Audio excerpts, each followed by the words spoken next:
We're tasting everybody's favorite big brand Sauvignon Blancs today. Should be fun.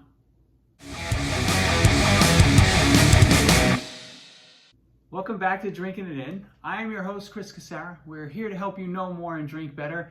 And it's been a while since I've done a long form video, but I figured a good way to get back into the swing of things, given the warm weather that I'm sure is occurring somewhere, to drink a little New Zealand Sauvignon Blanc. Now, I tend to drink a fair amount of New Zealand Sauvignon Blanc, when you're out as maybe a first drink.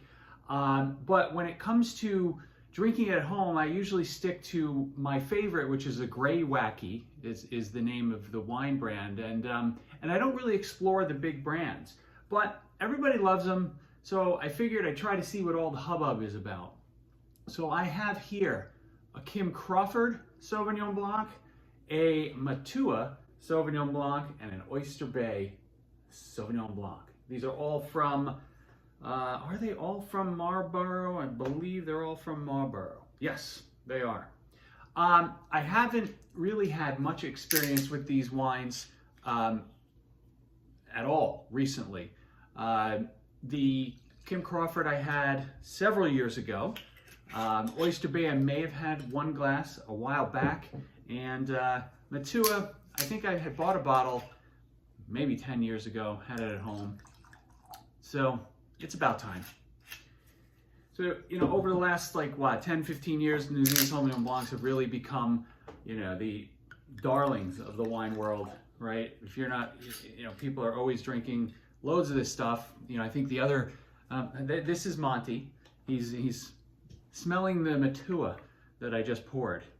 Do you like the aroma? All right. Sorry, so when I was commuting into Boston last week, I was driving behind a truck that had Matua Sauvignon Blanc all over it. That was basically the advertisement on the truck. So let's see what these are like. These are 2022 for Matua and Kim Crawford, and a 2023 vintage for Oyster Bay. Let me make sure I put these in the right order of what I had poured. We have Kim Crawford on your left, Matua on your right, and Oyster Bay in the middle. You can get these, they're very reasonable wines, right? Matua, $9. Oyster Bay is usually around 11. Kim Crawford is closer to 16. They got the big marketing muscle behind them. I'm going to go from left to right. So we'll start with the Kim Crawford. Very, so these wines typically have a nose of, grapefruit, tart citrus, passion fruit perhaps, cut grass, maybe some jalapeno pepper, and at times, if you know the smell, they have a little bit of a cat pee smell to them. It's not an unpleasant thing, but it can be, it is pretty distinctive.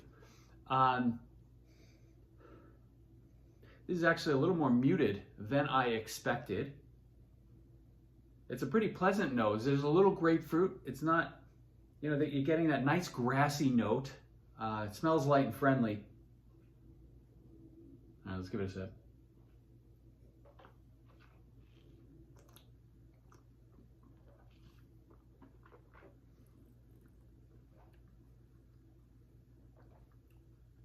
Okay, the last time I had Kim Crawford, I felt like it sort of punched me in the face with a ton of grapefruit. This is actually a lot more pleasant. It lacks a zing that I think you would really, really want from your Sauvignon Blanc, but it's pretty pleasant to drink. So good start. It's almost more lemony on the finish than that kind of ruby red grapefruit you got at the start. All right, let's go into the middle. We've got the Oyster Bay Sauvignon Blanc, and Oyster Bay wines, they capture the special character of New Zealand. Elegant, assertive wines with glorious fruit flavors. Let's see if it stands up to their narrative on the bottle. Well, this one smells like a jalapeno pepper. That's kind of fun. Very vegetal. Jalapeno, a little bit of a, not quite a nutmeggy spice, but like some sort of an aromatic spice similar to nutmeg. I'm not getting a lot of fruit. Let's see.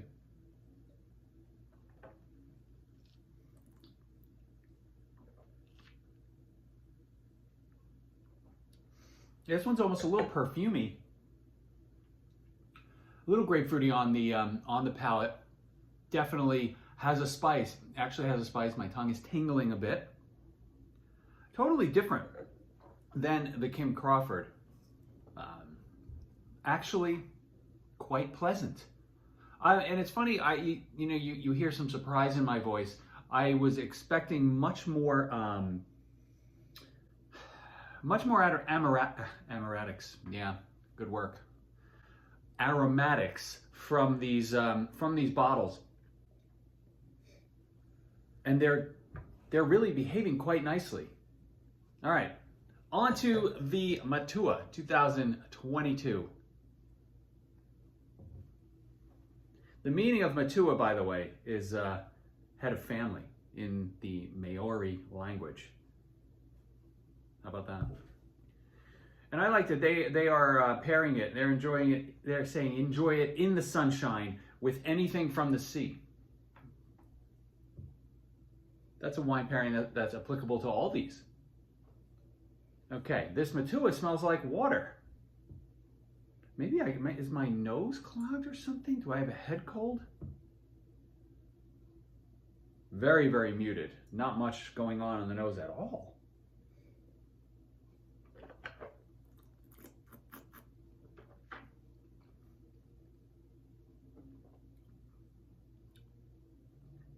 Yeah, okay, that one's sort of like water.